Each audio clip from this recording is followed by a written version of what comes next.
জামাত শিবিরের রাজনীতি নিষিদ্ধের প্রক্রিয়া চলছে, যে কোনো সময় প্রজ্ঞাপন, বললেন স্বরাষ্ট্রমন্ত্রী। ধ্বংসাত্মক কর্মকাণ্ডের বিচার করতেই নেওয়া হচ্ছে সিদ্ধান্ত। স্থাপনা মেরামত করে চালু করা গেলেও এত প্রাণ তো আর ফেরানো যাবে না, আক্ষেপ প্রধানমন্ত্রী। সহিংসতায় আহতদের দেখতে কুমিটোলা ও বক্ষব্যাধি হাসপাতাল পরিদর্শন। শুরু হলো শোকের আগস্ট। ৭৫-এর এই মাসে সপরিবারে হত্যা করা হয় জাতির পিতা বঙ্গবন্ধু শেখ মুজিবুর রহমানকে। ধানমন্ডি ৩২ নম্বরে মোমবাতি জ্বালিয়ে স্মরণ ইতিহাসের মহানায়ককে। এবং ২ সপ্তাহ পর চালু ফেসবুক, টিকটক, ইউটিউব। স্বাভাবিক গতি ফিরতে সময় লাগবে ২-১ দিন। প্রতিমন্ত্রীর সঙ্গে ভার্চুয়াল বৈঠকে গুজব বন্ধে সহযোগিতার প্রতিশ্রুতি মেটার।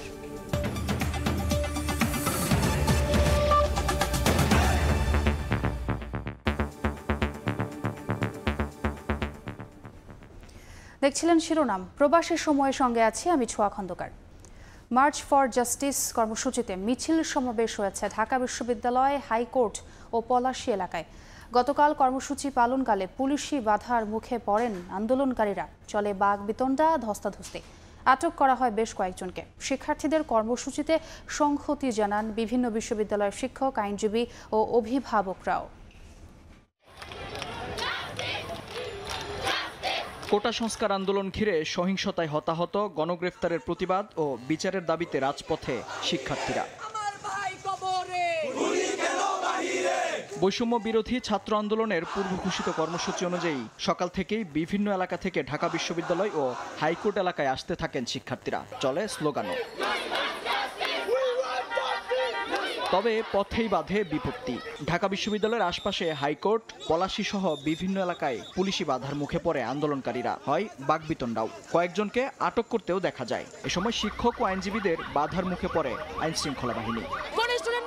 অন্যায়ভাবে এভাবে গ্রেফতার করার আইন কি বাংলাদেশের কোনো আইনে আছে কিনা আমার জানা নেই। গ্রেফতারের হুমকি দেওয়া হয়, আমরা এইসব পরোয়া করি না। কোনো ধরনের কোনো এলিগেশন ছাড়া জাস্ট গ্রেফতার করে নিয়ে গেছে, এটা আমরা কিভাবে মেনে নিব বলেন? আমরা জাস্টিস চাচ্ছি, রাষ্ট্রের কাছে, আদালতের কাছে। সব বাধা উপেক্ষা করে শিক্ষার্থীরা পৌঁছান দোয়েল চত্বরে। এ সময় তাদের সঙ্গে কর্মসূচিতে সংহতি জানান বিভিন্ন বিশ্ববিদ্যালয়ের শিক্ষক ও অভিভাবকরাও। যতদিন পর্যন্ত না এই ন্যায্য আন্দোলন বাস্তবায়ন হবে, রাস্তার পাশে অভিভাবক হিসাবে আমাদের পাবেন। যেহেতু ন্যায়ের পথে, যদি মারা যায় রাস্তার মধ্যেই মারা যাব। এরপর শিক্ষার্থীদের একাংশ চলে যায় হাইকোর্ট প্রাঙ্গণে। সেখানে আগে থেকে অবস্থানরত আন্দোলনকারীদের সঙ্গে যোগ দেন তারা। আগামী শুক্রবার দিন আমরা গিয়ে প্রেস ক্লাবে বিকেল 3টায় একটা প্রোগ্রাম করছি। একই দাবিতে রাজধানীর বেশ কয়েকটি বেসরকারি বিশ্ববিদ্যালয়ের সামনে অবস্থান নিয়ে আন্দোলনের সঙ্গে একত্রতা জানান শিক্ষকরাও। এই হত্যাকাণ্ড রাষ্ট্রীয় মদতে হয়েছে, রাষ্ট্রীয় বাহিনীর দ্বারা হয়েছে। এর বিশ্বাসযোগ্য তদন্তের জন্য অবশ্যই বর্তমান পরিস্থিতিতে আন্তর্জাতিক তদন্ত দরকার। বেলা 1:30টার দিকে শিক্ষার্থীদের আন্দোলনের সমর্থনে আইনজীবীরা মহানগর দায়রা জজ আদালতের প্রাঙ্গণে মিছিল করেন। মেহেদী হাসান, সময় সংবাদ, ঢাকা। ঝুলে গেল আন্দোলনের সময় সরাসরি গুলি না করা রিটের আদেশ। হাইকোর্ট বেঞ্চের এক বিচারপতি অসুস্থ থাকায় হয়নি শুনানি। রিটকারী আইনজীবী বলছেন, সংশয়ে থেকে গেলেন ডিবি হেফাজতে থাকা ৬ সমন্বয়ক। এদিকে সহিংসতায় শিশুদের মৃত্যুর ঘটনায় বিচার বিভাগীয় তদন্ত চেয়ে রিট হয়েছে। শিক্ষার্থীদের আন্দোলনে সরাসরি গুলি না করা নিয়ে এক রিটের 2 দিন ধরে চলে দীর্ঘ শুনানি। শুনানিকে ঘিরে সবার নজর ছিল উচ্চ আদালতের দিকে। রিটকারী আইনজীবীদের যুক্তি, পাল্টা যুক্তি, বাকবিতণ্ডা, হইচয়ে টান উত্তেজনা দেখা দেয়। বুধবার শুনানির দিনে সবার কৌতূহল এই মামলা ঘিরে। যথাসময়ে রিটকারী, রাষ্ট্রপক্ষ এবং আওয়ামী লীগ সমর্থিত বিপুল সংখ্যক আইনজীবী আদালতে উপস্থিত হন। সে সময় জানা যায়, বেঞ্চের বিচারপতি SM মাসুদ হোসেন দোলন অসুস্থতার কারণে ছুটি নিয়েছেন। বিচারপতিদের মধ্যে একজন অসুস্থ হয়, তিনি আসছেন না। রিটকারী আইনজীবী জানান, রিটের শুনানি ঝুলে যাওয়ায় 6 সমন্বয়ক ডিবি কার্যালয় থেকে পরিবারের কাছে ফিরতে পারবেন কিনা তা নিয়ে সংশয় দেখা দিয়েছে। আদালতের এখতিয়ার রয়েছে তাদের কাছ থেকে শোনার যে তারা কি স্বেচ্ছায় আছেন কি না। যারা মারা গেছে তারা কোনো নির্দিষ্ট দলের কারো সন্তান নয়। বুলেট যখন একটি বাসায় এসে মা তার সন্তানকে ঘুম পাড়িয়ে বারান্দায় এসেছেন, তাকে হত্যা করেছে একটি বুলেট, সে বুলেট জিজ্ঞেস করেনি আপনি কোন দল করেন। এদিকে আন্দোলনের সময় গুলিতে 16 শিশুর মৃত্যুর ঘটনায় বিচার বিভাগীয় তদন্ত চেয়ে রিট হয়েছে হাইকোর্টে। রিটে প্রত্যেক পরিবারকে 1 কোটি টাকা ক্ষতিপূরণ দেওয়ার নির্দেশনা চাওয়া হয়েছে। যারা মৃত্যুবরণ করছে গুলিতে মৃত্যুবরণ করছে তাদেরকে পিতামাতাকে প্রত্যেককে 1 কোটি টাকা করে ক্ষতিপূরণ দেওয়ার জন্য আমি সরকারের কাছে আবেদন জানাই রিট করছি। তিনি বলেন, ঘরে থেকেও কেন শিশুরা গুলিবিদ্ধ হয়ে মারা গেল এর জবাব দিতে হবে সরকারকে। আফজাল হোসেন, সময় সংবাদ, ঢাকা। শিক্ষার্থীদের আন্দোলনে গুলির নির্দেশদাতা সহ আইনশৃঙ্খলা রক্ষা বাহিনীর জড়িত সদস্যের বিচার দাবি করেছেন সুপ্রিম কোর্ট আইনজীবী সমিতির সভাপতি ও বিএনপি চেয়ারপারসনের উপদেষ্টা মাহবুব উদ্দিন খোকন। ডিবি কার্যালয়কে সরকার বিরোধী ব্যক্তিদের নির্যাতনের কারখানা বলেও মন্তব্য করেন তিনি। পাল্টা ব্রিফিংয়ে আইনজীবী সমিতির সম্পাদক বলেছেন, দেশকে অস্থিতিশীল করার ষড়যন্ত্রে মেতেছে বিএনপি, জামাত, শিবির। সংবাদ সম্মেলনে সুপ্রিম কোর্ট আইনজীবী সমিতির সভাপতি ও বিএনপি নেতা মাহবুব উদ্দিন খোকন কথা বলা শুরু করতেই চলে যায় বিদ্যুৎ। মোবাইল ও টেলিভিশনের ক্যামেরার আলোতে দিতে থাকেন বক্তব্য। 5 মিনিট পর ফিরে আসে বিদ্যুতের আলো, যা স্থায়ী হয় মিনিট 5। 8 মিনিট পর আবারও ফিরে আসে বিদ্যুৎ। বিদ্যুতের লুকোচুরির মধ্যেই শেষ হয় তার সংবাদ সম্মেলন। মাঝে আওয়ামী লীগ সমর্থিত আইনজীবীদের স্লোগান ঘিরে কিছু সময়ের জন্য দেখা দেয় উত্তেজনা।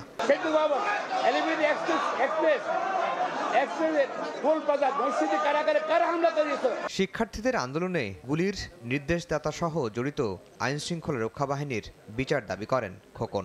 এই সকল গণহত্যা, গুলি করার নির্দেশদাতারা, মন্ত্রীরা জড়িত সকল ব্যক্তিদের বিচার করার জন্য মানবতা বিরোধী অপরাধ দমন আইন সংশোধন করে মানবতা বিরোধী ও মানবাধিকার লঙ্ঘনের অপরাধে অভিযুক্তদের দ্রুত বিচারের ব্যবস্থা গ্রহণ করার জন্য দাবি জানাচ্ছি। এদিন একই স্থানে ব্রিফিং করেছেন আইনজীবী সমিতির সম্পাদকও। তার দাবি, দেশকে অস্থিতিশীল করার ষড়যন্ত্র মেতেছে বিএনপি, জামাত, শিবির।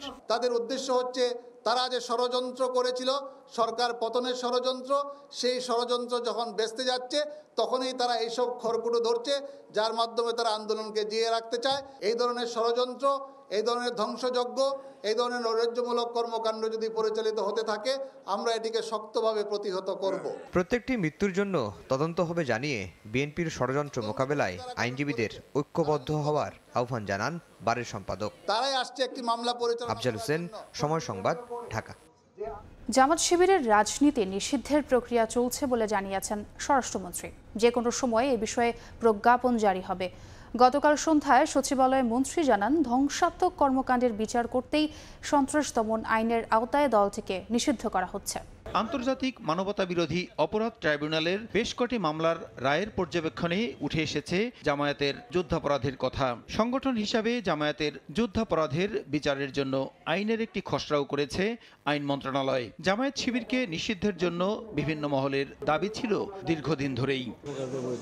এ অবস্থায় সোমবার আওয়ামী লীগ নেতৃত্বাধীন 14 দলীয় জোটের বৈঠকে জামায়াত শিবিরের রাজনীতি নিষিদ্ধের সর্বসম্মত সিদ্ধান্ত হয়। এই সিদ্ধান্ত বাস্তবায়নের ভার দেওয়া হয় সরকারকে। জামায়াতের রাজনীতি নিষিদ্ধ করার প্রক্রিয়া চলছে জানিয়ে বুধবার সন্ধ্যায় সচিবালয়ে স্বরাষ্ট্রমন্ত্রী জানান, যে কোনো মুহূর্তে আসবে জামায়াত শিবিরের নিষিদ্ধের প্রজ্ঞাপন। এটা আগেই নিষিদ্ধ ছিল।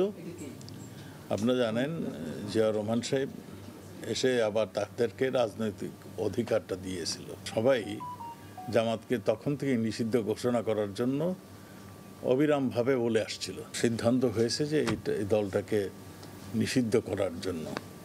সেই প্রক্রিয়াটি চলছে এবং যে কোনো সময় প্রক্রিয়াটা শেষ হলেই ঘোষণা হবে। সুশীল সমাজের ডিমান্ড আছে, 14 দলের ডিমান্ড আছে, আমাদের রাজনৈতিক ডিমান্ড রয়েছে এবং এই অতি সম্প্রতি যে সমস্ত ঘটনাগুলি ঘটছে এইগুলোর মধ্যে জামায়াত শিবিরের যে সম্পর্ক রয়েছে, এই সবগুলি মিলিয়ে ঝুলেই এই সিদ্ধান্তটি নেওয়া হচ্ছে। স্বাধীনতার 53 বছর পরে হলেও জামায়াত শিবিরকে নিষিদ্ধ করার সিদ্ধান্তে লাখো শহীদের আত্মা কিছুটা শান্তি পাবে বলে মনে করেন মুক্তিযুদ্ধের সপক্ষের মানুষ। প্রসূন আশিস, সময় সংবাদ, ঢাকা। স্থাপনা মেরামত করা গেলেও এত প্রাণ তো আর ফেরানো যাবে না, এমন আক্ষেপ করে প্রধানমন্ত্রীর প্রশ্ন, ধ্বংসযজ্ঞ চালিয়ে দেশের ভাবমূর্তি নষ্ট করে কি অর্জন হলো? হতাহতদের পরিবারের প্রতি সমবেদনা জানিয়ে তিনি বলেছেন, আন্দোলনের সুযোগে সহিংসতায় জড়িতরা ছাড় পাবে না। গতকাল সকালে বঙ্গবন্ধু আন্তর্জাতিক সম্মেলন কেন্দ্রে জাতীয় মৎস্য সপ্তাহের উদ্বোধনী অনুষ্ঠানে বক্তব্য দেন সরকার প্রধান। আমি জানি একজন আপনজন হারালে কি কষ্ট হয়, সাম্প্রতিক সহিংসতায় নিহতদের স্মরণে আবেগাক্রান্ত প্রধানমন্ত্রী শেখ হাসিনা। আমি কোনোদিন ভাবতে পারিনি যে এই সময় এই ধরনের একটা অবস্থার সৃষ্টি হবে আর সেখানে এতগুলি তাজা প্রাণ যাবে। বুধবার সকালে বঙ্গবন্ধু আন্তর্জাতিক সম্মেলন কেন্দ্রে জাতীয় মৎস্য সপ্তাহের উদ্বোধনী অনুষ্ঠানে যোগ দেন তিনি। বলেন, প্রতিটি মৃত্যু দুঃখজনক। আজকে যাদের আমরা হারিয়েছি আমি তাদের আত্মার মাগফিরাত কামনা করি, আর যারা আপনজন হারিয়েছে তাদের প্রতি আমার সহমর্মিতা জানাই। তার আক্ষেপ, দেশের অস্থিতিশীল পরিস্থিতিতে ঝরে যাওয়া প্রাণগুলো কে ফেরাবে? স্থাপনা যেগুলি ধ্বংস করেছে সেগুলি তো পুনর্গঠন করা যাবে, কিন্তু যে প্রাণগুলি ঝরে গেল সেগুলি তো আমরা ফিরে পাবো না। দেশের অর্জনকে নষ্ট করা, আন্তর্জাতিকভাবে বাংলাদেশের ভাবমূর্তি নষ্ট করা, কে কি অর্জন করলো সেটাই আমার প্রশ্ন। আজকে বাংলাদেশ বিশ্ব উন্নয়নের রোল মডেল, সেই মর্যাদাটাকে কেন নষ্ট করা হলো সেটা বিচারের ভার আমি আপনাদের কাছে, দেশবাসীর কাছেই দিচ্ছি। অনাকাঙ্ক্ষিত এই পরিস্থিতি কারা ঘটালো তার তদন্ত পরিধি বাড়ানো হয়েছে জানিয়ে এক্ষেত্রে আন্তর্জাতিক সহযোগিতা নেয়ার কথা জানান শেখ হাসিনা। আমরা জুডিশিয়াল কমিটি গঠন করে দিয়েছি, একজন জজ সাহেবকে দিয়ে করেছিলাম, সেখানে আমি বলেছি আরও দুজন জজ সাহেব দিয়ে আরও দুজন লোকবল বৃদ্ধি করে দিয়ে এবং তার তদন্তের পরিধি বাড়ানো। সেই সঙ্গে আমরা জাতিসংঘের কাছে আবেদন করেছি যে এই ঘটনার যথাযথ সুষ্ঠু তদন্ত এবং যারা এর সঙ্গে দোষী তাদের সাজার ব্যবস্থা। ধ্বংসাত্মক পরিস্থিতি সৃষ্টি করে দেশ পিছিয়ে নেয়ার চক্রান্তের নেপথ্যের গোষ্ঠীকে চিহ্নিত করার আহ্বান প্রধানমন্ত্রীর। এই যে একটা ঘটনা ঘটিয়ে ঘোলাপানিতে মাছ শিকার করে দেশকে পিছনে টেনে নেওয়ার এই চক্রান্তে যারা জড়িত সেটা আপনাদের খুঁজে বের করা উচিত। এই অনুষ্ঠান থেকে দেশ জুড়ে মৎস্য খাতে বিশেষ অবদান রাখা 22 বিশিষ্ট ব্যক্তি এবং প্রতিষ্ঠানকে পদক তুলে দেন সরকার প্রধান। এছাড়া নির্দিষ্ট সময়ে মাছ ধরা থেকে বিরত। তুমুল হট্টগোল আর বাকবিতণ্ডার মধ্য দিয়ে ভঞ্জুল হলো ওবায়দুল কাদেরের সঙ্গে সাবেক ছাত্র নেতাদের মতবিনিময় সভা। সকালে রাজধানীর বঙ্গবন্ধু এভিনিউতে আয়োজিত মতবিনিময় সভা শুরুর আগেই ব্রিফিং করেন সাধারণ সম্পাদক। এক পর্যায়ে ক্ষুব্ধ ছাত্র নেতারা সামনে থেকে সাংবাদিকদের সরে যেতে বলেন।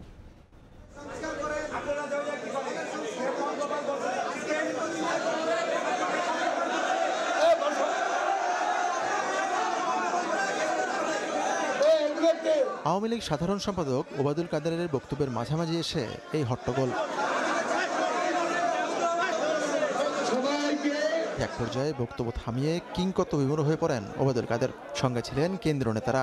বুধবার বেলা 11টায় সাবেক ছাত্রনেতাদের সঙ্গে বৈঠকের কথা ছিল সাধারণ সম্পাদকের, কিন্তু বৈঠক না করেই 11:15টায় ব্রিফিং শুরু করেন ওবায়দুল কাদের। পরে বৈঠক হবে কিনা সেটিও বলেননি তিনি। সে সময় পেছনের সারিতে বসা সাবেক নেতারা সাংবাদিকদের সরে যেতে বলেন। ক্যামেরায় ফুটেজ ধারণে সমস্যা হবে একথা বললে সাংবাদিকদের দিকে তেড়ে আসেন অনেক নেতা।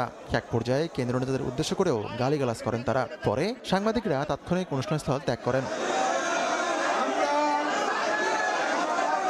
সে সময় ওবায়দুল কাদের সবাইকে শান্ত থাকার অনুরোধ করেন, কিন্তু কেউই তার কথা কানে না তোলায় মতবিনিময় সভা না করেই চলে যান সাধারণ সম্পাদক। এর আগে তিনি বলেন, 75-এর ঘাতকদের উত্তরসূরিরা বাংলাদেশে সাম্প্রদায়িক জঙ্গিবাদের সূচনা করে। আজকে তাদের উত্তরসূরিরা বাংলাদেশে যে নষ্ট রাজনীতি, সাম্প্রদায়িক রাজনীতি, জঙ্গিবাদী রাজনীতির প্রবর্তন করেছিল, তার ব্যাকগ্রাউন্ড আমাদের জানতে হবে। এই অপশক্তিকে রুখতে ঐক্যবদ্ধ থাকার আহ্বান জানান ওবায়দুল কাদের। আমাদের প্রতিরোধ করতে হবে। আতিকুর রহমান তামাল, সময় সংবাদ, ঢাকা। ঢাকা মহানগর গোয়েন্দা পুলিশের অতিরিক্ত পুলিশ কমিশনার মোহাম্মদ হারুনুর রশিদকে বদলি করা হয়েছে। গতকাল বুধবার সন্ধ্যায় ডিএমপি কমিশনার হাবিবুর রহমান স্বাক্ষরিত এক প্রজ্ঞাপন জারি করা হয়। ডিবি থেকে হারুনুর রশিদকে সরিয়ে নতুন করে ডিএমপির অতিরিক্ত কমিশনার ক্রাইম অ্যান্ড অপারেশনস বিভাগে দায়িত্ব দেওয়া হয়েছে। 2022 সালের 13 জুলাই ঢাকা মহানগর গোয়েন্দা পুলিশের প্রধান হিসেবে দায়িত্ব পান তিনি। এর আগে 2021 সালের মে মাসে যুগ্ম পুলিশ কমিশনার হিসেবে গোয়েন্দা বিভাগে পদায়ন হয় তার। ঢাকা মহানগর গোয়েন্দা পুলিশের নতুন অতিরিক্ত কমিশনার হয়েছেন মোহাম্মদ আশরাফুজ্জামান।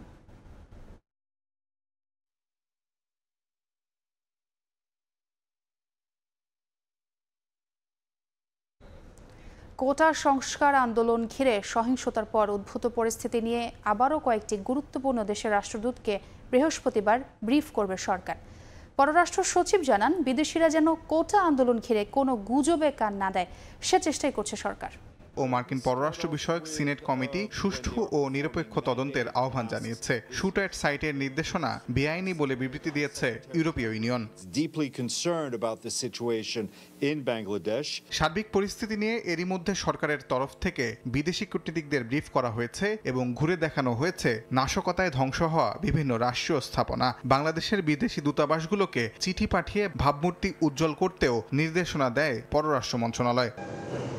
এবার আরেক দফা উন্নয়ন অংশীদার দেশগুলোর কূটনীতিকদের সঙ্গে বসতে যাচ্ছে সরকার। বৃহস্পতিবার বাংলাদেশের জন্য অর্থনৈতিকভাবে গুরুত্বপূর্ণ দেশগুলোর রাষ্ট্রদূতের সঙ্গে একান্ত সাক্ষাৎ করবেন পররাষ্ট্র সচিব মাসুদ বিন মোমেন। যাদের বেশি আগ্রহ আছে বা আমাদের ডেভেলপমেন্ট পার্টনার্স যারা আছেন, অর্থাৎ যাদের অনেক প্রশ্ন আছে যেটা তারা হয়তো অনেক বড় মিটিংয়ে হয়তো তারা স্বাচ্ছন্দ্য বোধ করে না, সেগুলো আমরা তাদেরকে ইন্টিমেটলি অ্যাড্রেস করব। সচিব জানান, বিদেশিরা যেন কোটা আন্দোলন নিয়ে গুজবে কান না দেয় সেই চেষ্টাই করছে সরকার। একটা ভুল তথ্য ঘুরছিল যে র্যাব হেলিকপ্টার থেকে গুলি করেছে, কিন্তু আমরা নিশ্চিত হয়েছি যে না, র্যাব হেলিকপ্টার থেকে কোনো গুলি করেনি। ঢাকাস্থ যে সমস্ত দূতাবাস আছে তাদেরকে এবং জাতিসংঘ সহ অন্যান্য যারা আছেন তাদের সাথেও আমরা নিয়মিতভাবে আপডেট পাঠাচ্ছি। ইউরোপীয় ইউনিয়ন এরই মধ্যে স্থগিত করেছে প্রথম ইইউ বাংলাদেশ অংশীদারিত্ব ও সহযোগিতা সংলাপ। চলমান পরিস্থিতির কারণে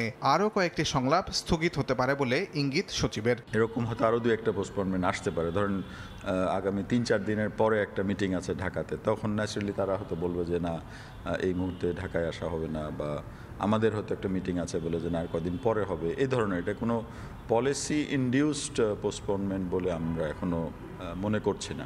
মানবাধিকার লঙ্ঘনের অভিযোগে র্যাবের মতো কোনো নিষেধাজ্ঞা বাংলাদেশ প্রত্যাশা করে না বলেও জানান পররাষ্ট্র সচিব। তাজওয়ার মাহমুদ, সময় সংবাদ, ঢাকা। সৌদি আরবে থামছেই না বাংলাদেশি কর্মী নির্যাতন। নারী গৃহকর্মীদের ধর্ষণ, মারধর শেষে মিথ্যা মামলায় পাঠানো হচ্ছে কারাগারে। রিয়াদ ও জেদ্দার 2 আশ্রয় কেন্দ্রে নির্যাতিত অর্ধশত নারী গৃহকর্মী দেশে ফেরার প্রহর গুনছেন। দূতাবাসকে আরও সক্রিয় ও কর্মী বান্ধব হওয়ার তাগিদ বাইরার। মার্জিয়া মুমুর রিপোর্ট। সিলেটের স্থানীয় প্রতিবেশীর নির্ভরতায় পাড়ি জমিয়েছিলেন মধ্যপ্রাচ্যের তেল সমৃদ্ধ দেশ সৌদি আরবে।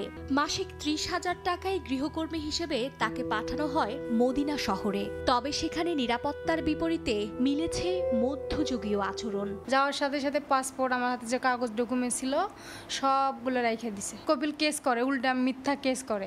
বেঁচে ফেরা ভুক্তভোগীর দাবি, রিয়াদ ও জেদ্দার 2 আশ্রয় কেন্দ্রে নির্যাতিত অর্ধশত নারী দেশে ফেরার প্রহর গুনছেন। বেতন খুঁজলে মারধর হয়, মনে করেন কাজ একটু দেরি করলে মারধর হয়, সার পানি মেরা দেয়। নারী গৃহকর্মী পাঠাতে বাংলাদেশ ও সৌদি সরকারের মধ্যে 2015 সালে চুক্তি হয়। সেই থেকে নির্যাতন ও অস্বাভাবিক মৃত্যুর হাজারো ঘটনা ঘটলেও ন্যূনতম তদন্ত হয়নি। এই জিনিসটা যে এটার সম্পর্কে আরো আমাদের সচেতনতা তৈরি করতে হবে, ন্যায় বিচারটা নিশ্চিত করতে হবে। বাইরা মহাসচিব বলছেন, প্রবাসী কল্যাণ মন্ত্রণালয়, দূতাবাস সহ সংশ্লিষ্ট সংস্থাগুলোকে আরও সক্রিয় হতে হবে। ওনারা যাতে আরও শ্রমিক বান্ধব হয়, সেবা বান্ধব হয়। যে বিহেভিয়ার, যে আচরণ, যে অভিযোগগুলো আমরা পাচ্ছি, এগুলো আমাদের কাছে কোনোদিনও কাম্য নয়। পাশের দেশ নেপালের কর্মীদের বেতন 1,600 রিয়াল, ফিলিপাইনের 1,800 থেকে 2,000 রিয়াল হলেও বাংলাদেশের নারী কর্মীদের বেতন ধরা হয় মাত্র 800 রিয়াল। মার্জিয়া মুমু, সময় সংবাদ, ঢাকা। প্রতিমন্ত্রীর ঘোষণার 30 মিনিটের মধ্যে সচল হলো ফেসবুক, টিকটক সহ সব সামাজিক মাধ্যম। গতকাল দুপুর 2টার পর থেকে ব্রডব্যান্ড 4Gতে ফেসবুক ব্যবহার করা যাচ্ছে। এর আগে সকালে বিটিআরসিতে মেটা, টিকটক ও ইউটিউবের প্রতিনিধিদের সঙ্গে বৈঠকে বসেন তথ্য প্রযুক্তি প্রতিমন্ত্রী। বৈঠকে গুজব, অপপ্রচার বন্ধে এই 3 প্ল্যাটফর্ম সরকারকে সর্বোচ্চ সহযোগিতার প্রতিশ্রুতি দিয়েছে বলে জানান জুনায়েদ আহমেদ পলক। ফেসবুকে গুজব, অপপ্রচার বন্ধে দফায় দফায় অনুরোধ, হুঁশিয়ারি, সবশেষ চিঠি দিয়ে সশরীরে হাজির হয়ে ব্যাখ্যা দেওয়ার নির্দেশ। কোনোটাই মানেনি ফেসবুক, ইউটিউব। তবে মন্দের ভালো ভার্চুয়াল বৈঠকে সাড়া দিয়েছে তারা। বুধবার সকাল 9টার পর বিটিআরসিতে টেলিযোগাযোগ প্রতিমন্ত্রীর সঙ্গে ভার্চুয়ালি বৈঠকে বসে ফেসবুক ও ইউটিউবের প্রতিনিধিরা। সশরীরে উপস্থিত হয় টিকটকের প্রতিনিধি। বৈঠকে দেয়া তথ্যে দেখা যায় 17 থেকে 26 জুলাই পর্যন্ত সরকারের আপত্তি তোলা 73টি কন্টেন্টের মধ্যে ইউটিউব সরিয়েছে মাত্র 15টি। 16 থেকে 27 জুলাই পর্যন্ত 544টি কন্টেন্টের মধ্যে ফেসবুক সরিয়েছে মাত্র 47টি। তবে অনুরোধের 67% বাস্তবায়ন করেছে টিকটক। ফেসবুক ইউটিউবের ভূমিকা নিয়ে বৈঠকে অসন্তোষ জানায় যেগুলো প্রো এল বা pro Awami League, pro liberation, pro মুক্তিযুদ্ধ, বঙ্গবন্ধু, শেখ হাসিনা এই ওয়ার্ডগুলো দিলে তোমরা আমাদের রিচ আউট কমিয়ে দিচ্ছ, আর আমাদের এগেনস্টে দিলে সেগুলো রিচ আউট বাড়ায় দিচ্ছ। এই ধরনের অ্যালগরিদম তোমরা কি ইন্টেনশনালি করছো? কিভাবে তোমরা তাদেরকে শিক্ষা দিচ্ছ যে তারা এআই গুলো এভাবে কাজ করছে, কিন্তু এগুলোকে তোমরা ব্লক করছো না? সার্বিক বিষয়ে দুঃখ প্রকাশ করে ভবিষ্যতে সহযোগিতার প্রতিশ্রুতি দেয় ফেসবুক ও ইউটিউব। এরপর সরকারের নির্দেশে দুপুর 2টার পর নিজেদের নেটওয়ার্কে সব সামাজিক মাধ্যম চালু করে ইন্টারনেট সেবাদাতারা। প্রত্যেকটা ক্যাশ সার্ভিস আমরা অন করে দিয়েছি। সোশ্যাল মিডিয়ার যত সেবা আছে সবগুলো সেবা গ্রাহকরা আগের মতোই পেতে থাকবে। তবে 24 থেকে 48 ঘন্টা সময় লাগবে আমাদের এই ক্যাশ সার্ভিসগুলো আপডেটেড হতে। অনুরোধ করেছে সরকার। এই ছবিটা দিয়ে শুভ খান, সময় সংবাদ, ঢাকা। টানা বৃষ্টি ও পাহাড়ি ঢলে তলিয়ে গেছে বান্দরবানের নাইখংছড়ির ঘুমধুম ও তুমরু এলাকার 5টি গ্রাম। এতে পানি বন্দী হয়ে পড়েছেন সীমান্ত এলাকার কয়েক হাজার মানুষ। রাস্তাঘাট তলিয়ে বন্ধ অভ্যন্তরীণ সড়ক যোগাযোগ। পাহাড়ি জনপদের চারিদিকে থই থই পানি, রাস্তাঘাট, বাড়িঘর সহ পুরো এলাকা টুইটম্বুর। গত 2 দিনের টানা বর্ষণ ও পাহাড়ি ঢলে প্লাবিত বান্দরবানের নাইখংছড়ির ঘুমধুম ও তুমরু এলাকার বিস্তীর্ণ এলাকা। পানিবন্দী হয়ে পড়েছেন সীমান্তবর্তী 5 গ্রামের কয়েক হাজার বাসিন্দা। রাস্তাঘাট তলিয়ে বন্ধ হয়ে পড়েছে অভ্যন্তরীণ সড়ক যোগাযোগ ব্যবস্থা। তুমরু এলাকায় পানিতে ভেসে নিখোঁজ 5ম শ্রেণীর এক শিক্ষার্থী। ঘরবাড়ি পানির নিচে থাকায় দুর্ভোগে স্থানীয় বাসিন্দারা। রাস্তা ভাঙ্গা ছোট হয়ে গেছে, ওখান থেকে আমাদের চলাচল করতে অসুবিধা হয়ে যাচ্ছে, গাড়িগুলো পার করতে পারতেছে না, আমরা আতঙ্কের মধ্যে আছি। ড্রাইভার গুলো এখানে পানিবন্দিতে বাড়ি ঘরের কোনো খবর নিতে পারতেছে না, কেহ ছেলেবেলে কাঁদতেছে, খবর করছে, মোবাইলের বিচ্ছিন্ন যোগাযোগ পর্যন্ত বিচ্ছিন্ন। পানিবন্দী বাসিন্দাদের ত্রাণ সহায়তা ও নিরাপদে সরিয়ে নিতে কাজ করছে উপজেলা প্রশাসন। 60 বা 65 যে পরিবারটি আছে সহযোগিতা আমরা ব্যবস্থা নিব, আর আমরা সার্বক্ষণিক মেম্বারের সাথে আমাদের যোগাযোগ অব্যাহত আছে। এর আগে গত বছরের 7 আগস্ট টানা বৃষ্টি ও পাহাড়ি ঢলে সাঙ্গু ও মাতামুহুরী নদীর পানি বেড়ে বান্দরবানে সৃষ্টি হয় বন্যার। এম.এ. জাকির, সময় সংবাদ, বান্দরবান। সাম্প্রতিক অচলাবস্থায় তৈরি পোশাক খাতে 12,000 কোটি টাকা লোকসানের দাবি বিজিএমইএর। ক্ষতি পুষিয়ে নিতে বায়ারদের পাশাপাশি সরকারি বিভিন্ন সংস্থার দ্বারস্থ হয়েছে সংগঠনটি। ইতিমধ্যে চট্টগ্রাম বন্দরে আটকে পড়া কন্টেইনারের 7 দিনের ডেমারেজ চার্জ মওকুফ করিয়েছেন তারা। তবে চলমান অস্থিরতায় বিদেশি ক্রেতাদের মাঝে শঙ্কা থাকায় নতুন অর্ডার পাওয়া নিয়ে দুশ্চিন্তায় গার্মেন্টস ব্যবসায়ীরা। সাক্ষরচিপুর ক্যামেরায় কমলদের রিপোর্ট। একদিকে চট্টগ্রাম বন্দরের জেটিতে অবস্থানরত জাহাজে উঠানামা চলছে আমদানি রপ্তানি বাণিজ্যের পণ্যবাহী কন্টেনার, অন্যদিকে বিভিন্ন ইয়ার্ডে 40,000-এর বেশি কন্টেনারের স্তূপ জমে আছে। মূলত কোটা বিরোধী আন্দোলন এবং পরবর্তী কারফিউর ফলে ইন্টারনেট সংযোগ বিচ্ছিন্ন থাকায় ডেলিভারিতে ধীরগতিতে এই জটিলতার সৃষ্টি হয়। সংঘাত কিংবা কারফিউ, কোনো জটিলতায় বন্ধ ছিল না বন্দরের কার্যক্রম, সচল ছিল পণ্য উঠানামা, তবে বন্ধ ছিল ডেলিভারি, আর তাতেই কন্টেনার জট সৃষ্টি হয়েছে বন্দরে। 1 সপ্তাহের অচল অবস্থায় প্রতিদিন 1,600 কোটি টাকা হিসেবে 7 দিনের প্রায় 12,000 কোটি টাকা ক্ষতি হয়েছে। বন্দর কর্তৃপক্ষের কাছে আমাদের যে বন্দর চার্জটা আছে সেটা মওকুফ চেয়েছি। এই অবস্থায় 16 জুলাই থেকে আগামী 5 আগস্ট পর্যন্ত বিজিএমইএর কন্টেনারগুলো 7 দিনের ড্যামারেজ চার্জ মওকুফের সিদ্ধান্ত জানিয়ে নৌ পরিবহন মন্ত্রণালয় থেকে চিঠি পাঠানো হয়েছে চট্টগ্রাম বন্দরের কাছে। 7 দিনের জন্য যে রেন্ট আসবে সেটা মন্ত্রণালয়ের নির্দেশনা যেভাবেই থাকে সেভাবে আমরা মকুফ করব। এইবারের অস্থিরতাটাকে বায়ার সহজভাবে নিচ্ছে না, তারা সন্দেহের মধ্যে রয়ে গেছে, তারা আতঙ্কের মধ্যে আছে। কোটা আন্দোলন কেন্দ্র করে সহিংসতার ফলে 18 জুলাই থেকে মোবাইল ইন্টারনেট এবং 19 জুলাই থেকে ব্রডব্যান্ড ইন্টারনেট সংযোগ বন্ধ হয়ে যায়। কমল দে, সময় সংবাদ, চট্টগ্রাম। দেখছেন প্রবাসী সময়। দেশের বাইরের খবর। ফিলিস্তিনের স্বাধীনতাকামী সংগঠন হামাসের প্রধান ইসমাইল হানিয়া নিহত হয়েছেন। ইরানের রাজধানী তেহরানে তাকে হত্যা করা হয়েছে। হামাসের দাবি, জায়নবাদী হামলায় মারা গেছেন হানিয়া। কঠিন প্রতিশোধ নেওয়ার শপথ নিয়েছে সংগঠনটি। এ ঘটনায় নিন্দা জানিয়েছেন রাশিয়া, চীন সহ মধ্যপ্রাচ্যের বিভিন্ন দেশের নেতা। তবে বিষয়টি নিয়ে কোনো মন্তব্য করেনি ইসরায়েল। মঙ্গলবার সবশেষ জনসম্মুখে দেখা যায় ফিলিস্তিনের স্বাধীনতাকামী সংগঠন হামাসের প্রধান ইসমাইল হানিয়াকে।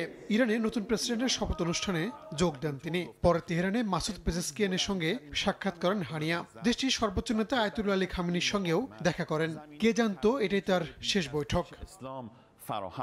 বুধবার ভোরে ইরানে নিহত হয়েছেন হামাস প্রধান।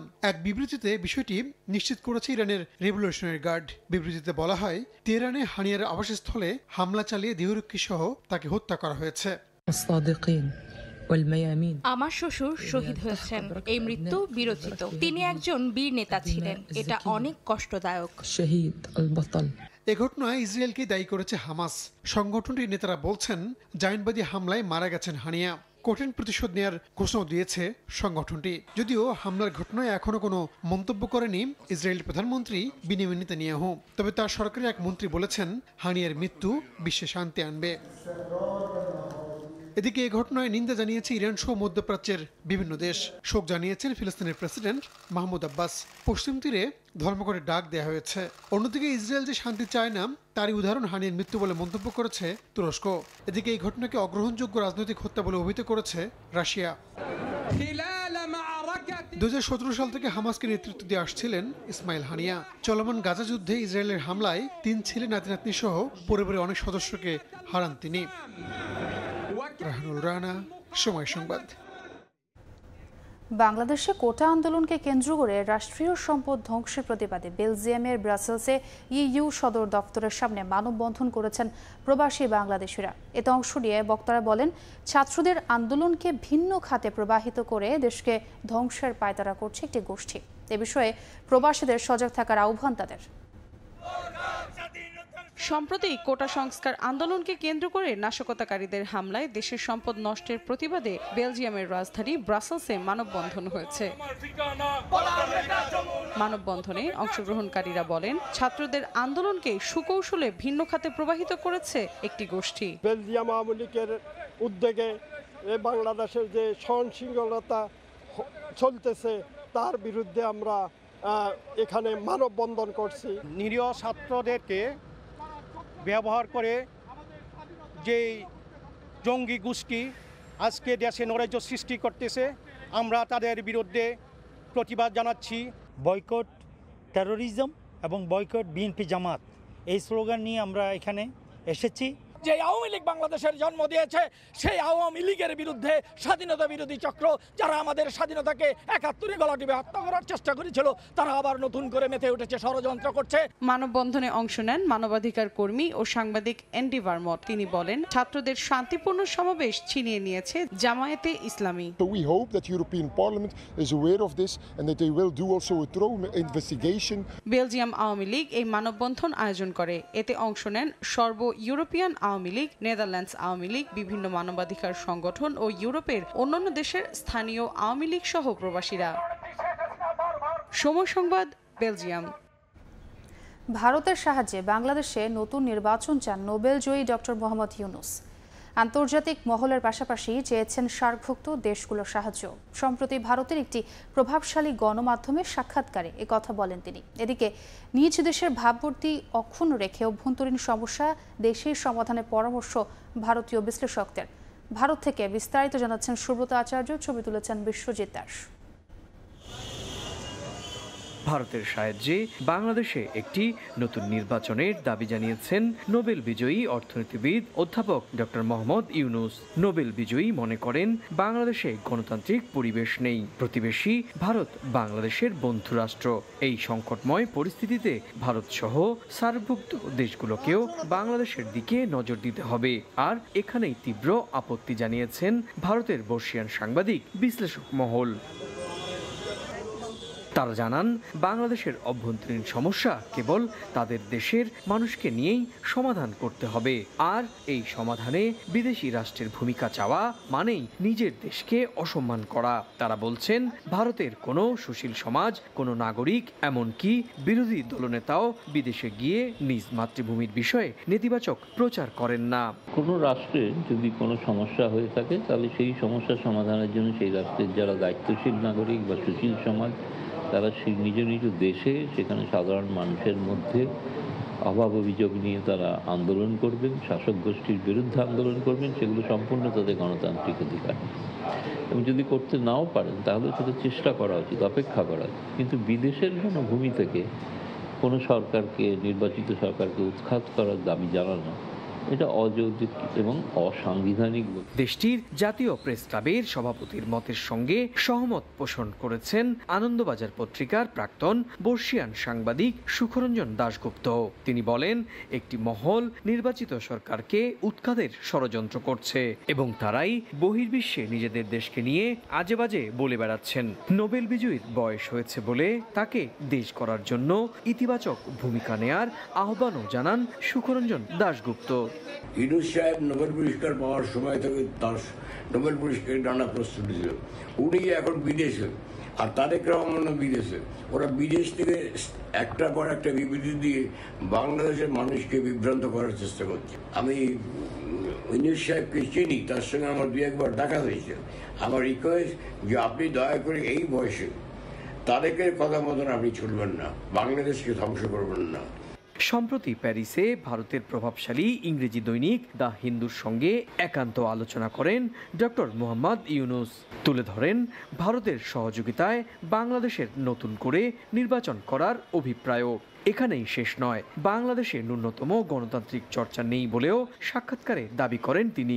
ডক্টর ইউনুসের এই সাক্ষাৎকারটি এমন সময় দেয়া যখন বাংলাদেশে একটি সংকটময় পরিস্থিতি চলছে।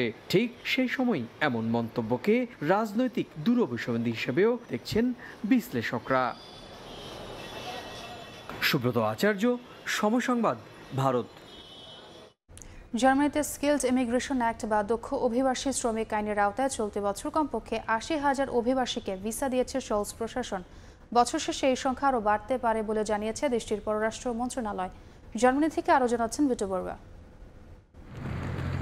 ২০২৪ সালের প্রথম ৬ মাসে ৮০,০০০-এরও বেশি ওয়ার্ক ভিসা দিয়েছে জার্মান সরকার। দেশটির বিভিন্ন খাতে চলমান কর্মী সংকট কাটাতে এই উদ্যোগ দেশটির পররাষ্ট্র মন্ত্রণালয়ের এক পরিসংখ্যান জানায় এই ৮০,০০০ ভিসার অর্ধেক অর্থাৎ ৪০,০০০ দক্ষ শ্রমিকদেরই দেয়া হয়েছে। পরিসংখ্যানে আরও জানা যায়, দক্ষ শ্রমিকদের জার্মানিতে প্রবেশের ভিসা পাওয়ার এই সংখ্যা গত বছরের একই সময়ের তুলনায় অনেক বেশি। এদিকে শলস প্রশাসনের দেয়া এই সুযোগ বাংলাদেশে শিক্ষিত ও বিভিন্ন খাতে দক্ষ তরুণরাও নিতে পারেন বলে মনে করছেন দেশটিতে নিযুক্ত রাষ্ট্রদূত। জার্মানিতে স্কিল লেবারের স্বল্পতা রয়েছে এবং তারা ইতিমধ্যে ডিক্লেয়ারও করেছে যে তাদের এই এখন থেকে কয়েক বছর প্রতি বছর 4 লাখ তারা ম্যান পাওয়ার দেশের বাইরে থেকে নিতে পারবে। এখন সেই 4 লাখ ম্যান পাওয়ার কিন্তু সারা বিশ্ব থেকে তারা নিবে। অনলাইনে আবেদন বা জার্মান প্রশাসনের দেয়া সঠিক নিয়ম নীতি অনুসরণ করেই দেশটিতে আসার আহ্বান সংশ্লিষ্টদের। অবৈধ পথে ইউরোপে আসবেন না। বর্তমানে ইউরোপের পরিস্থিতি খুবই খারাপ। আপনারা যারাই বাংলাদেশ থেকে ইউরোপে আসতে চান, আপনারা স্টুডেন্ট বিষয় অথবা স্কলারশিপ অথবা কাজের ট্রেনিং নিয়ে ইউরোপে আসবেন। জার্মানিতে শ্রমিক সংকট কাটাতে নানা পদক্ষেপ নেয় দেশটির 3 দলের জোট সরকার। জার্মানি থেকে বিটু বড়ুয়া, সময় সংবাদ। দেখছেন প্রবাসী সময়। খেলার খবর, সাকিব আল হাসানকে নিয়েই পাকিস্তান সফরের পরিকল্পনা বিসিবির। এ সিরিজ দিয়ে আবারও স্পেন কোচের দায়িত্বে ফিরছেন মুশতাক আহমেদ, যদিও তার সঙ্গে আপাতত চুক্তি শুধু পাকিস্তান সিরিজের জন্য, জানিয়েছেন cricket operations chairman Jalal Yunus. এদিকে টি-20 বিশ্বকাপ পারফরমেন্সের প্রতিবেদন নিয়ে বোর্ড সভাপতির সঙ্গে কথা বলে বিস্তারিত জানানোর আশ্বাস দেন তিনি। গেল ওয়ানডে বিশ্বকাপ শেষে দলের ভরাডুবির কারণ খুঁজে বের করতে প্রতিবেদন নিয়ে আশার বলি দেন বিসিবির হর্তাকর্তারা। প্রতিবারের মতো সে রিপোর্টও আলোর মুখ দেখেনি।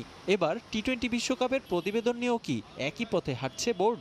এখানে এক একজনের এক এক রকম কমেন্ট আছে, কোচের একরকম আছে, ম্যানেজারের একরকম হয়তো কমেন্ট আছে। তো সেজন্য এটা নিয়ে না বসে আলাপ আলোচনা না করলে আপনাদের সাথে এটা কথা বলা নিয়ে ঠিক হবে না। বাংলাদেশ ক্রিকেটে বড় নাম সাকিব আল হাসান। বর্তমানে ফ্রাঞ্চাইজি ক্রিকেটে ব্যস্ত সময় পার করছেন তিনি। ফলে চট্টগ্রামে টেস্ট দলের সম্ভাব্য ক্রিকেটারদের প্রস্তুতিতে অংশ নেননি। আসন্ন পাকিস্তান টেস্টে সাকিব দলে থাকবেন কিনা সে নিয়েও কথা উঠেছে। এবার সে শঙ্কা দূর করলেন cricket operation chairman Jalal Yunus. Tiger অলরাউন্ডারকে নিয়ে পাকিস্তান সফরের পরিকল্পনা করছে টিম ম্যানেজমেন্ট। বোর্ডের সাথে কথা হয়েছে, আমার সাথে কথা হয়েছে, সিলেক্টরদের সাথে কথা হয়েছে। হি ইজ অ্যাভেলেবল, পাকিস্তান সিরিজে পাওয়া যাবে তাকে। গত এপ্রিলে স্পিন কোচের দায়িত্ব নেন মুস্তাক আহমেদ। বিসিবির সঙ্গে তার চুক্তি ছিল টি-20 বিশ্বকাপ পর্যন্ত। তবে মুস্তাকের কাজে বোর্ড সন্তুষ্ট হওয়ায় তার সঙ্গে দীর্ঘমেয়াদী পরিকল্পনা করতে আগ্রহী বিসিবি। ডিসেম্বর পর্যন্ত তাকে পাওয়া না গেলেও আপাতত শুধু পাকিস্তান সিরিজে কোচিং প্যানেলে দেখা যাবে এই কিংবদন্তিকে। মুস্তাককে আমরা পাকিস্তান সিরিজের জন্য পাবো, আর যেহেতু সামনে ওর নিজেরও কিছু প্রোগ্রাম আছে, সেই জন্য সে পারছে না যে বাকি সিরিজে যেগুলোতে অ্যাভেলেবল থাকতে। পাকিস্তানের বিপক্ষে লাল বলের সিরিজে বিবেচনায় রাখা হচ্ছে তাসকিন আহমেদকেও। রিফাতুল ইসলাম মিরন, সময় সংবাদ, Dhaka. AFC champions women's league খেলার জন্য বাংলাদেশের 4 নারী ফুটবলারকে চেয়েছে ভুটানের ক্লাব রয়্যাল থিম্পু কলেজ। বাফুফের সূত্র জানিয়েছে, ফুটবলার পেতে এরই মধ্যে ফেডারেশনের কাছে চিঠি দিয়েছে ক্লাবটি। নারী ফুটবল দলের অধিনায়ক সাবিনা খাতুন ছাড়াও ডাক পেয়েছেন মারিয়া মান্ডা, মনিকা চাকমা ও ঋতুপর্ণা চাকমা। সুযোগ থাকা সত্ত্বেও এএফসি ওমেন্স চ্যাম্পিয়ন্স লিগ খেলা হচ্ছে না বাংলাদেশের কোনো ক্লাবের। টুর্নামেন্টে অংশগ্রহণের জন্য এএফসি থেকে প্রস্তাব এলেও তাতে আগ্রহ দেখায়নি বাংলাদেশ ফুটবল ফেডারেশন। নিয়ম অনুযায়ী এএফসির টুর্নামেন্ট খেলতে হলে ক্লাবগুলোর বাধ্যতামূলক থাকতে হবে এএফসির ক্লাব লাইসেন্স, আর তা না থাকায় বাংলাদেশ থেকে কোনো ক্লাবের নাম পাঠায়নি বাফুফে। অথচ বাংলাদেশ ফুটবল থেকে অনেক পিছিয়ে থাকা ভুটানের ক্লাব খেলছে এএফসি ওমেন চ্যাম্পিয়ন্স লিগে। প্রথমবারের মতো আয়োজিত হওয়া এই টুর্নামেন্টে ড্রাগনের দেশের হয়ে অংশ নিচ্ছে রয়্যাল থিম্পু কলেজ। আর এই ক্লাবটির সুবাদে এএফসি ওমেন্স চ্যাম্পিয়ন্স লিগে খেলার সুযোগ পাচ্ছে বাংলাদেশের 4 ফুটবলার। আসন্ন এফসি নারী চ্যাম্পিয়ন্স লিগের জন্য বাফুফের কাছ থেকে 4 নারী ফুটবলারকে চেয়েছে রয়্যাল থিম্পু কলেজ। 4 মধ্যে আছেন অধিনায়ক সাবিনা খাতুন, মারিয়া মান্ডা, মনিকা চাকমা ও ঋতুপর্ণা চাকমা। সম্প্রতি ভুটান সফরে দুর্দান্ত পারফরমেন্স করে ক্লাবের নজর কেড়েছেন তারা। এরই মধ্যে বাফুফের কাছে অফিসিয়াল চিঠিও পাঠিয়েছে রয়্যাল থিম্পু কলেজ। সময় স্বল্পতার জন্য দ্রুতই ফুটবলার দলে ফেরানোর কাজটি শেষ করতে চায় ক্লাবটি। আর বাফুফের থেকে সবুজ সংকেত মিললে এএফসির টুর্নামেন্ট খেলার স্বপ্ন সত্যি হবে সাবিনাদের। সাফের আগে এমন একটা টুর্নামেন্ট খেলার অভিজ্ঞতা নিশ্চিতভাবেই সাফে এগিয়ে রাখবে সাবিনা মারিয়াদের। ফাহিম ইসলাম, সময় সংবাদ। এ পর্যায়ে শীর্ষ সংবাদগুলো জানিয়ে দিচ্ছি আরেকবার। জামাত শিবিরের রাজনীতি নিষিদ্ধের প্রক্রিয়া চলছে, যে কোনো সময় প্রজ্ঞাপন, বললেন স্বরাষ্ট্রমন্ত্রী। ধ্বংসাত্মক কর্মকাণ্ডের বিচার করতেই নেওয়া হচ্ছে সিদ্ধান্ত। এবং শুরু হলো শোকের আগস্ট। 75-এর এই মাসে সপরিবারে হত্যা করা হয় জাতির পিতা বঙ্গবন্ধু শেখ মুজিবুর রহমানকে। ধানমন্ডি 32 নম্বরে মোমবাতি জ্বালিয়ে ইতিহাসের মহানায়ককে স্মরণ।